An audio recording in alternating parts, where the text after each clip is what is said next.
Ողջույն, ես Էրիկ Գեղինյանն եմ, այսօր 2025 թվականի հոկտեմբերի 17-ն է,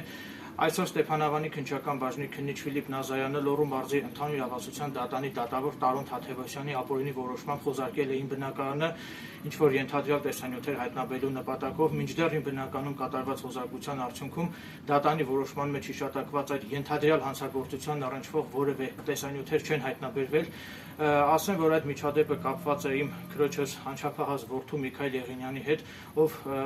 1 կամ 1.5 ամիս հետո պետք է զորակոչվի հայոց բանակ, մասնավորապես Ստեփանավան քաղաքի Եհովայի վկաներից Արթուր Գալստյանը ցանկացել է վնասել իմ ընտանիքին պատկանող շանը, այդ ամենին միջամտել իմ քրոջս անչափահաս որդին, մի թեթև վիճաբանություն է առաջացել քրոջս անչափահաս որդու եւ Եհովայի վկա Արթուր Գալստյանի միջեւ, որևէ ծեծկռտուք չի եղել, այնուհետեւ Արթուր Գալստյանը հեռացել է, որից հետո Արթուր Գալստյանը կեղծ բողոք է ներկայացրել իմ եւ ընտանիքիս անդամների դեմ, որ իբր թե իրենց էծի են ենթարկել եւ իբր թե Էրիկ Գեղինյանս էլ նկարահանել եմ այդ ամենը, որը իրականությանը չի համապատասխանում, դա բացահայտ կեղծիք է, նման բան չկա,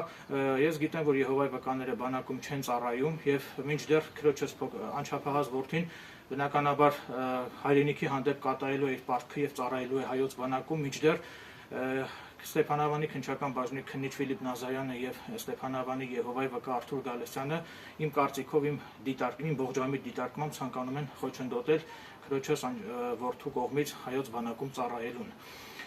Նաեւ նշեմ, որ իմ ունեցած հավաստի տեղեկություններով Ստեփանավանի նախկին քաղաքապետ Միքայել Ղարաքեշիշյանը իր կողմից հանցավոր ճանապարհով, ապօրինի ճանապարհով ձեռք բերված ապօրինի շինությունը նախկինում 50,000 ԱՄՆ դոլարով վաճառել է Եհովայի վկաներին եւ կադաստրում որպես սեփականություն այդ շինության նկատմամբ գրանցվել է Եհովայի վկաներ երեցների անվամբ է գրանցվել այդ շինությունը, մինչդեռ ժողովրդի մեջ տարածված խոսակցությունից ես տեղեկացել եմ, որ Եհովայի վկաներ երեցները այդ 50,000 դոլարի հայթայթման գործում որևէ ներդրում չեն ունեցել, այլ այդ գումարը հայթայթվել է Եհովայի վկաների հետևորդների կամավոր նվիրատվությունների եւ հանգանակությունների արդյունքում։ Ոստի հիմա պետությանը հորդորում են որպես ապօրինի ձեռք բերված գույք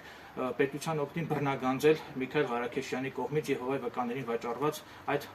ապօրինի շինությունը։